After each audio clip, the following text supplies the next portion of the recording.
I knew something was off the moment our CTO, Rick, tripped over himself in the hallway trying to impress the new director of operations. Man's got 3 patents and a PhD, but there he was, nervously pointing at fire exit signage like it was a goddamn Picasso. That's how Blake arrived, on a red carpet of brown nosing and nervous laughter. And me? I was the invisible one holding the actual foundation together. You know, minor things, like the documents that kept our insurance valid, the compliance systems that stopped our investors from suing us, and the audit protocols no one ever read unless the building was metaphorically on fire. I'm Carol, risk and compliance. I don't do flair. I don't do stand-ups, I don't circle back, and if someone tries to give me a cupcake on my birthday, I file a quiet HR flag for attempted manipulation. But I do know where every risk assessment lives, who's overdue on their mandatory certs, and how to read the fine print on policies that could bankrupt this company in less time than it takes Kyle from sales to forget his own password again.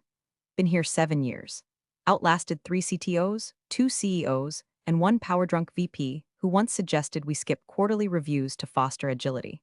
That man now works in Arizona selling kombucha. They called me the compliance lady. Never Carol, never boss. Just the woman with the scary clipboard who ruined launch parties by asking where the updated vendor indemnity forms were. Legal loved me. Ops ignored me, which was fine by me until they hired Blake.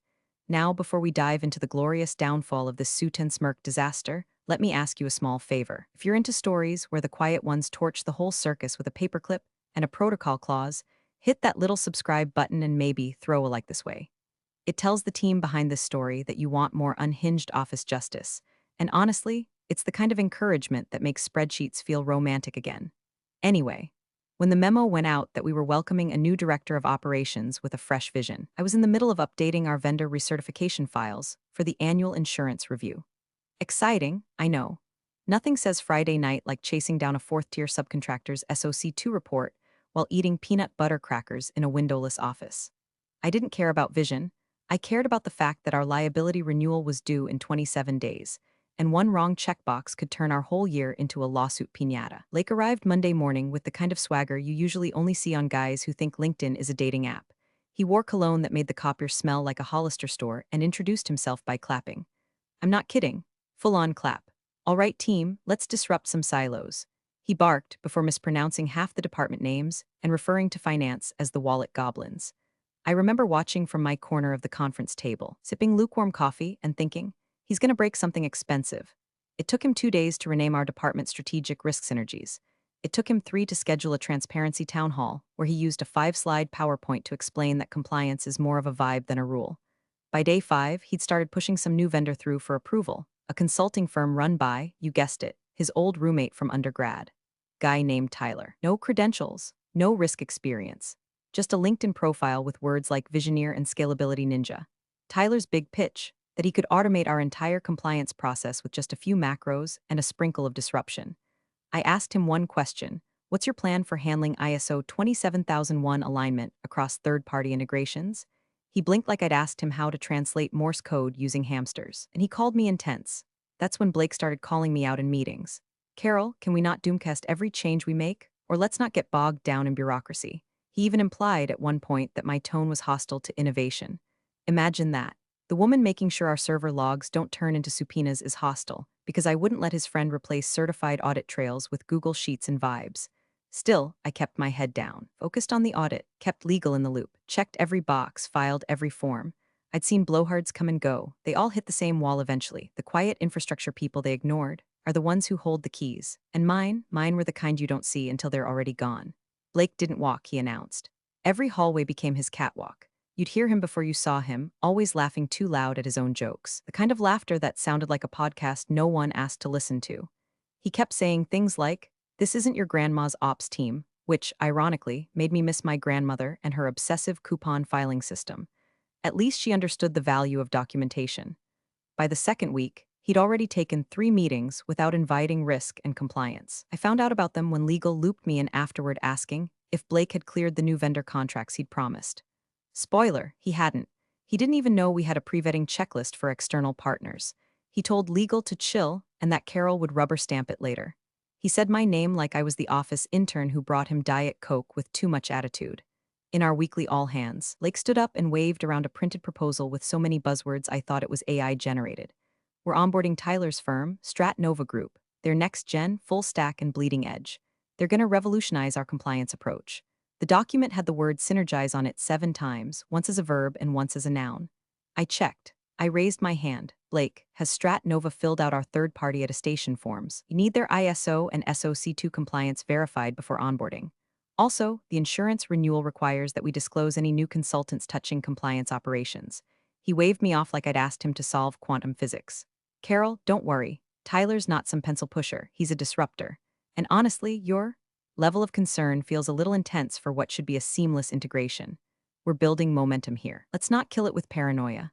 Paranoia. That word rang in my ears all the way back to my desk. Paranoia was what people called due diligence when they were too lazy or too arrogant to follow rules. A day later, I found Tyler sitting at the desk outside Blake's office. He'd brought his dog, his actual dog. It was wearing a hoodie that said Compliance Pup. It was bragging to our admin about how he once streamlined a client's entire vendor audit process by just declaring trust as a value. Meanwhile, I had 6 emails from our insurer's liaison asking for the updated risk control matrix and proof of procedural segregation for the coming policy renewal, which, by the way, was in 19 days. I went to Blake directly. Look, I said, your guy doesn't have credentials, doesn't have a security review on file, and we haven't disclosed him to our insurer. If we move forward without that, our coverage could get flagged. We're in violation of our own vendor policy. Blake leaned back in his ergonomic throne like a man who thought chairs were for the weak. Carol, this company has survived before you, and it'll survive after. I'm here to speed things up, not drown in bureaucracy. Tyler's going to clean up this mess. This mess is what's keeping your board from being personally liable if someone sues us, I said. If you're going to override protocol, put it in writing. He didn't like that. I saw it in his eyes like I'd just told him he needed permission to breathe. That afternoon, I got a meeting invite. HR. 2 reps I barely knew, reading from a script. They said there had been concerns raised about my resistance to change and my communication tone. I asked for specific examples. They said they weren't at liberty to share. I asked if the company had documented any procedural reassignment of my role. They blinked like I'd spoken Latin. You're not being let go, they said, like that was a kindness. We're just creating space for new strategy. You'll still support Tyler's transition and provide documentation on your current processes. Support his transition. Like I was a pit stop before he drove off in my car. I didn't say yes. I didn't say no. I just stood up and walked out. Back at my desk, I opened the compliance portal, verified my name was still listed as named assessor on our active liability policies, and printed the protocol document for notifying our insurer in the event of material change. Then I printed a single-page letter, signed it, and sealed it in an envelope. That letter would reach someone far more powerful than HR, someone who doesn't clap in meetings. I got the call at 8:14 a.m. on a Tuesday, which is statistically the worst time to fire someone. No coffee yet, inbox full, printer jammed. Blake's voice came through my headset, too cheerful, like someone pretending not to enjoy it. Hey, Carol, can you pop into Conference B? Quick chat, quick chat. That phrase should come with a legal warning. I already knew what was coming. You don't call an HR for a chat unless there's blood on the carpet. Conference B smelled like new carpet and fake empathy. HR was already there, 2 reps this time, sitting across from me like twins rehearsing a breakup speech. Blake was leaning against the wall, arms folded, eyes lit up with that fake managerial sorrow you see right before someone tweets about tough but necessary decisions. Carol, he started, this isn't easy. We've decided to go in a different direction. Different direction, another classic. I could have made bingo cards out of these phrases. You're great at what you do, but the culture is shifting toward agility and collaboration, and well, sometimes legacy processes don't align with that. I looked at him. You mean I follow the law? He laughed like that was adorable. Let's not make this adversarial. You've been here a long time, and we appreciate that. But I think we both know you've been resistant to new energy. You've created friction. HR jumped in immediately, voices overlapping. We'll make sure your transition is smooth. No need for hard feelings. You'll receive a separation packet within cultural misalignment, Blake interrupted, smiling like he'd just invented the phrase. That's the official reason. I didn't fight it, not one word. I just sat there for a long moment, watching them try to look sympathetic while Tyler's voice carried faintly through the glass wall outside. He was already there, laughing, in my chair, my desk. It was all so efficient it almost felt rehearsed. They didn't ask for my badge, I handed it over before they could. Didn't ask for my laptop password, I'd already wiped every personal file. The only thing I didn't erase was the audit trail, because every move I made was logged, timestamped, archived. Permanently. HR stood up first, relieved it was over. We'll escort you out, just standard procedure. I know the procedure, I said, standing calmly. I wrote it. I walked past Tyler on my way to the elevator. He didn't even look up from my keyboard. Just mumbled something to Blake about getting things streamlined. I looked at his monitor and almost laughed. He had my risk dashboard open, staring at the insurer's portal like it was the Da Vinci Code. The elevator doors closed before I let myself feel anything. Anger wanted to claw its way out, but I didn't let it. Rage makes noise. Revenge, done right, doesn't. Back home, I set the company laptop on the counter and pulled the letter from my bag. One envelope, cream-colored, thick paper, because serious letters should have weight. It was addressed to the underwriter at the insurance firm, the one I'd spoken with for years, the one who'd once told me, "You're the only reason your company's paperwork makes sense." Inside, one sentence, effective immediately, I am no longer employed by the policyholder and therefore can no longer serve as named assessor under the coverage terms. It wasn't spite, it was protocol. A protocol Blake hadn't bothered to read. That's the thing about paperwork, it doesn't care about charisma. It only cares about precision. I sealed it, wrote the date, and walked it to the mailbox myself. The sound it made hitting the bottom, soft, final, almost anticlimactic. Then I went home, made black coffee, and watched the rain streak down the window. Somewhere across town, my name was still on every risk filing, every certification, every audit submission.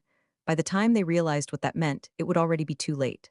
The first signal came 2 days after I mailed the letter. Not a bang, a whimper. 6:48 a.m. email from our internal audit coordinator, subject line, "Carol, did you move the 2023 vendor research docs?" I stared at the screen, sipping my coffee. The answer, of course, was no. I didn't move them. Tyler just didn't know where they were, or how to read the indexing table, or that there was an indexing table. Over the next week, the little cracks spread like hairline fractures across a windshield. Quiet things. Quarterly risk summary went out with 3 sections blank. Legal asked for preclearance matrix and got a Google Doc with 2 bullet points and the phrase "to be determined." Someone tried to generate a compliance report and called me, post-firing, because the new dashboard Tyler launched had accidentally filtered out all third-party vendors. That includes the ones flagged for high security risk. I didn't return the call. I sat on my porch in the afternoon sun, watching a squirrel fight a plastic bag, and thought, it's begun. My old inbox, still connected to my phone for now, started filling up with auto-forwarded risk alerts. Vendor credentials expiring, unacknowledged policy updates, missed review deadlines. The system was built to notify me when things went wrong. And now that no one was tending the garden, the weeds were screaming. By the end of the week, HR reached out. The email was politely worded, something about ensuring a seamless transition and supporting operational continuity. They wanted me to provide documentation. Not access, they already had that. Understanding. The kind of understanding that can't be Googled or taught in a PowerPoint. I didn't respond right away. I let them stew for 3 days. When I finally replied, it was 3 lines. Per my termination, I am no longer authorized to access internal systems. Any documentation required should already exist per audit guidelines. Best of luck. The silence afterward was delicious. My neighbor Linda asked me why I seemed so chipper lately. I said I was just getting more sleep. She assumed it was a new mattress. I didn't tell her it was watching the slow-motion car wreck from my recliner with a cup of peppermint tea and the self-satisfaction of a woman who warned everyone the brakes were shot. I wasn't gloating, not really. Gloating implies surprise. I knew this would happen. Tyler had no idea what he'd stepped into. Compliance isn't just rules, it's layers. Interdependencies, insurance frameworks tied to contractual guarantees, all built on timelines that stretch back years. You don't just slap your name on a dashboard and hope it holds. It's like taking the controls of a 747 mid-flight and announcing, "Don't worry, I saw a YouTube tutorial." More emails came. Audit flagged missing confirmations on 3 high-risk vendors. Legal sent a CC-heavy message wondering why the latest SOC2 reports hadn't been filed. IT flagged an expired multi-factor authentication agreement that Tyler didn't even know existed. The kicker? An automated insurance system alert, CC'd to the CFO, stating that the upcoming renewal review was still missing the official named assessor certification, a role, as it stood, that no longer legally existed in their structure. And still, they hadn't called me. Pride, or maybe denial, probably both. I imagine Blake pacing his office, trying to spin it as a rough adjustment period. Tyler fumbling through the shared drive like it was a treasure map drawn in invisible ink. HR silently regretting their role in all this, but too afraid to admit they'd helped create the collapse. That's the part no one talks about in these situations, the invisible weight people like me carry. Because when we go, it's not just the files, it's the connective tissue, the historical memory, the context behind every checkbox, the why behind every no, and once that's gone, all that's left is a very expensive, very public unraveling. I poured another cup of coffee and opened a crossword. Down 5 letters, action taken in revenge. Smiled, sabotage, wrong, protocol, perfect. Lake strutted into the quarterly board meeting like he'd just cured cancer with a motivational poster. I heard from someone in finance that he high-fived Tyler outside the glass conference room beforehand. Tyler, for his part, was holding a reusable water bottle labeled Chief Disruptor. I don't know what's worse, that he brought it or that someone probably gifted it to him. The room was full. CEO, CFO, a few board members in from Chicago, even our primary VC rep dialing in from the West Coast. They were all there to hear Blake's big state of risk and compliance update, his first one since taking over my systems. He opened with a click of his slide remote and a grin that could have melted wax. I'm proud to share that under new leadership, we've modernized our compliance operations, streamlined redundant checkpoints, and adopted a more agile, forward-thinking model for risk. Forward thinking. Translation, we stopped checking things because it made us feel bad. The slides were beautiful. Tyler must have spent hours picking the stock photos. Happy people in headsets, a lock icon made of puzzle pieces, a chart with no labels but a very aggressive upward arrow. We've reduced audit friction by 38%, improved onboarding velocity, and eliminated several unnecessary control loops. Blake clicked to a slide with a giant green check mark and the words insurer aligned. That one made me laugh, because I knew what they didn't, that my name, Carol Denise Langford, was still listed on the underlying certification filings that their renewal depended on. The filings that Tyler never reviewed, never updated, never even noticed. Because to him, paperwork was background noise. To Blake, it was an obstacle to self-congratulation. The insurer hadn't called yet. They would, it was only a matter of time. These things don't snap, they erode. Still, the board ate it up. One even said, I like this guy's energy. Another asked if we could share Blake's risk dashboard as a model for portfolio companies. Then came the killer moment. One board member, a quiet older man who'd been scribbling on a legal pad the whole time, finally looked up and asked, and you've cleared this through your assessor of record, correct? Blake didn't blink. Absolutely. Been aligned on all fronts, couldn't ask for a smoother transition. I could practically feel the universe hold its breath, because Blake had no idea that I was still the official assessor, that under our liability policy, no material changes could occur without my sign-off, that every single adjustment Tyler made had technically been invalid since day one. But I said nothing. I didn't call. I didn't email. I didn't warn anyone, because this wasn't my company anymore. This was Blake's kingdom now, and every king is entitled to his false sense of security before the storm. After the meeting, word spread that the board had greenlit the next funding round. A modest injection, enough to push the product expansion Blake had been hyping. There were whispers of bonuses. Blake was already measuring his next title. I got the update from an old colleague who still felt bad about how things went down. Texted, looks like they think everything's under control. You okay? I replied with a thumbs-up emoji and went back to reading the insurance carrier's policy fine print. Clause 6C, any misrepresentation of coverage status during active funding negotiations constitutes a material breach of policy. In other words, if you lie about your compliance state during a funding round, your insurance doesn't just lapse, it detonates. But sure, Blake, everything's aligned. I didn't even know he was coming. The invite wasn't on the calendar. No email alert, no preamble. Just there he was. Jonah Whitaker, senior counsel for Fidelity Indemnity Group, sitting at the end of the boardroom table with a leather folder and the quiet confidence of a man who knows he's about to ruin someone's morning using nothing but bullet points and polite silence. I wasn't in the building, obviously. But the moment it happened, I got 3 texts and a screenshot within 15 minutes. People talk, especially the ones who were too afraid to say anything when I got canned, but now smell smoke and want to pretend they always had a bucket ready. Carol, he's here, the Jonah, what did you do? Nothing. I did nothing. I followed protocol, mailed a letter, watched the ripples spread. And now those ripples were crashing into the polished glass walls of conference room A, where Blake, smiling smug, utterly unaware, was about to take a barbed wire swan dive into the consequences. According to what I was told, Jonah waited until Blake had gone through his usual parade of jargon, complete with another pitch for compliance as a mindset. He even joked that they were thinking of rebranding risk and compliance as the trust division. Someone actually chuckled. And then Jonah, still silent, clicked his pen once. Before we continue, he said, I'd like to clarify a few items regarding your current policy renewal status. Blake straightened, smiled like this was part of the show. Of course, happy to walk you through it. Jonah didn't smile back. Who authorized the termination of the named assessor? Blake blinked. Excuse me? The named assessor, Jonah repeated, voice flat as concrete. The individual listed on your risk certification documents as required by Clause 11B of the active coverage policy. Pause, a shuffle of papers. Then Blake casually, oh, that was me, Carol Langford, she was reassigned. Jonah closed the folder. There was a very long silence after that. I'm told it lasted 15 full seconds. That's not a pause, that's a funeral. Then Jonah said, so you personally initiated the termination of the individual whose designation requires pre-notice and insurer authorization? Blake tried to smile again, but it came out wrong, tight, twitchy. I wasn't aware that, that's clear, Jonah said, interrupting for the first time. I'm here today because your renewal review triggered an anomaly. Carol Langford's status was flagged as inactive, yet no formal reassignment or policy notification had been submitted. Our system auto-escalated. The CEO leaned in. Is this going to affect coverage? Jonah turned to him slowly. Until the named assessor is formally replaced per the terms of the policy and approved by our office, your coverage is suspended, retroactively from the date of her termination, which, as I understand, was approximately 3 weeks ago. Tyler, bless his heart, actually whispered, "Wait, what does retroactively mean?" Someone in legal dropped a pen. And somewhere across town, I was sitting in a cafe, sipping an oat milk latte, reading a mystery novel I already knew the ending to. I didn't need to be in the room to feel the shift. Rippled outward like a power outage, every light flickering under the weight of someone finally flipping the right switch. The texts kept coming. Blake looks pale. CEO asked for a 5-minute recess, no one moved. Jonah brought a copy of the clause, he highlighted it. I didn't respond, just bookmarked my page and looked out the window at a tree shaking loose its dead leaves. Let them rattle, let them fall. Winter was coming early this year. Jonah didn't raise his voice. Didn't need to. All he did was reach into his leather folder, pull out one sheet of paper, single-sided, no drama, and slide it across the glossy conference table to the CEO. The sound it made was soft, but in that dead silent room it might as well have been a gunshot.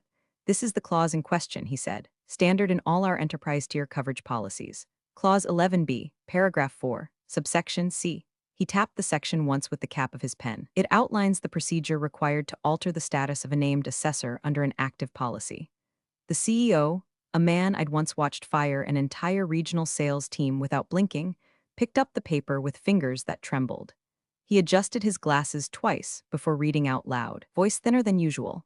"No changes to the named assessor shall be considered valid without 30 days prior written notice submitted to the underwriter and acknowledged by the insurer.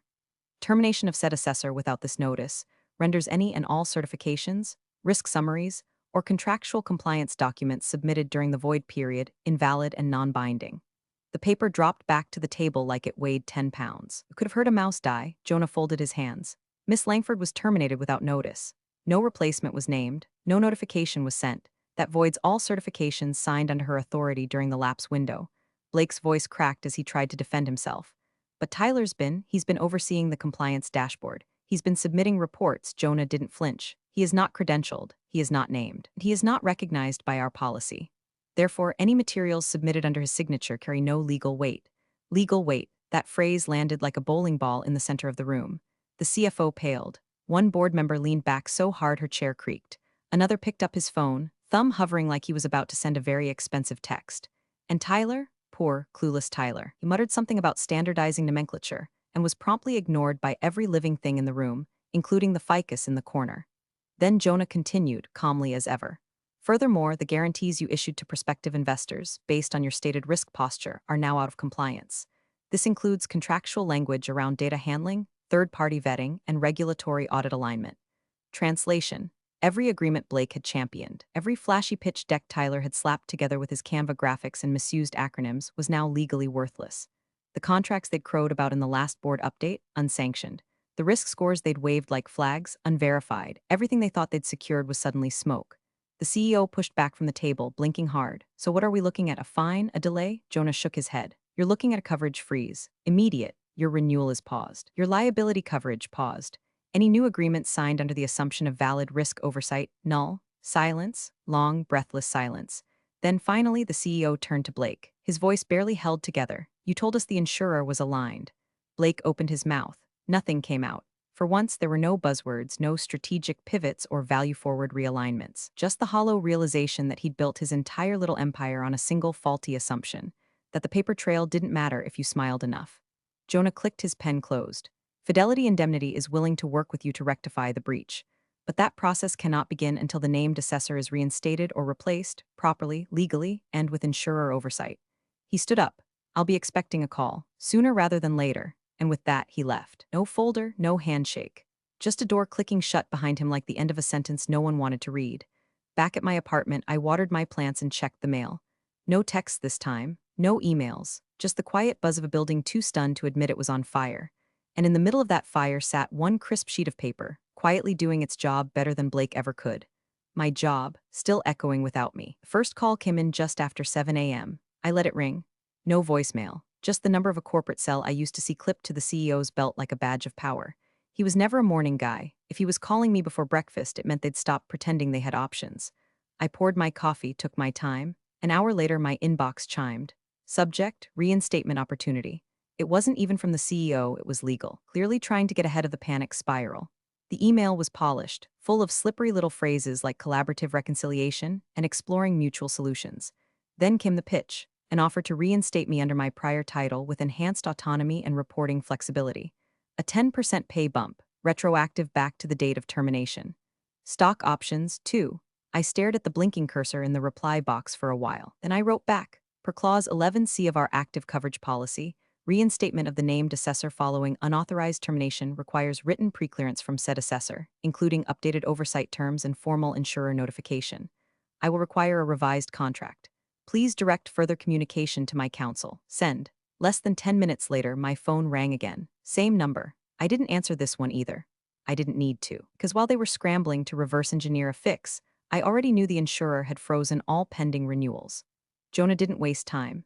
His firm's system flagged every contract touched in the last 30 days for noncompliance review. That included 2 new client pilots, a government subcontract, and one NDA-heavy deal with a biotech firm whose legal department files breach notices like grocery lists. What they hadn't realized, and what I never advertised, was that every time I certified a risk posture, I also documented the context. Timestamps, software versions, policy versions, vendor statuses, not just the what but the when. That's what made my files bulletproof. Tyler didn't even know such context tracking existed. The board held an emergency session that afternoon. I didn't attend, obviously, but the chat logs started circulating almost immediately. A friend in finance said Blake was visibly unraveling. The CEO looked 20 pounds lighter and 10 years older. No one dared use the word lawsuit out loud, but you could feel it hanging there, just off camera, like a loaded gun on the boardroom table. And somewhere in that spiral, they finally admitted what none of them had said since I left. They needed me. Not just my name, not just my files, me. Because without my signature, their risk posture was a house with no foundation. Every insurance clause they leaned on required not just oversight, but continuous oversight. And now that oversight had walked out the door with one letter and no intention of returning without terms, they tried again at 5:47 p.m. This time, a calendar invite from the CEO himself. Let's talk. I didn't decline. I didn't accept. I just let it sit. Power isn't always loud. Doesn't need to shout or slam doors. Sometimes it's quiet, silent even. A line in a contract, a name on a form, the absence of that name when it matters most. I had become the ghost in their system, the missing piece no one could forge or fake. Every document Tyler touched now carried a stain. Every assurance Blake gave was suddenly a gamble. And me? I was sitting in my lawyer's office, sipping tea, reviewing a draft of the new contract, one I had written, one that included things like indemnity clauses, consulting autonomy, and a non-revocable authority over all future assessor assignments. I didn't gloat. There was no satisfaction in their collapse, only in the clarity of knowing I was no longer disposable. They could offer titles. I now demanded terms. The room went still the moment I stepped in. Not like the silence they give a CEO. That brand of silence is performative, eager, rehearsed. This was different. This was tight-lipped, fragile, like the walls themselves were bracing for what I might say or not say. I didn't wear a blazer, didn't carry a company badge.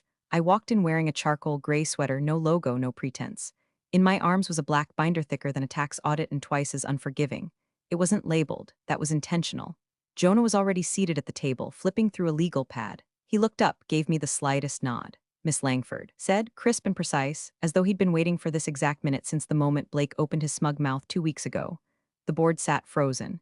The CEO's chair creaked as he leaned forward, tired, hollowed out by the weight of someone else's hubris. And Blake, gone, not fired, not officially, but absent.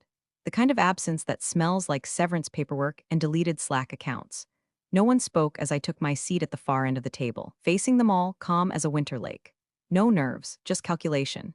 Just the math of consequences catching up to their origin. Jonah cleared his throat and addressed the room. Per Clause 11b, Section 4c, and with acknowledgement from the underwriter, the presence of the certified named assessor of record, reinstated under independent consulting status, satisfies the conditions necessary to restore liability coverage effective immediately. Translation: the bleeding stops when I say it stops. I opened the binder and slid it across the table toward the CEO. This is the updated risk framework. Version 7.0 includes vendor recertification protocol, third-party controls, and a new mandatory escalation path for policy violations. He stared at it like it might detonate. It's thicker, he said, half joking, half afraid. It's meaner, I replied. Jonah smirked. Board member flipped to the first page, where my name was printed in bold, legal font, Carol D. Langford named assessor of record, independent consultant, Langford Risk Advisory LLC. The LLC was new. The authority was not. The CEO leaned forward, voice barely above a whisper. You saved us. I met his eyes, calm, unreadable. No, I said. I just didn't let you burn it down. No one clapped, no one cheered, they just sat there, marinating in the knowledge that the person they'd dismissed like an outdated software license had quietly become the operating system. I didn't need applause, I didn't need revenge. The silence in that boardroom was revenge, because they all knew I didn't scream, I didn't threaten, I mailed one letter. And everything fell exactly on schedule. You're the real MVPs of the office jungle. Thanks for watching. Smash that subscribe button, or the coffee pot might just forget your next brew.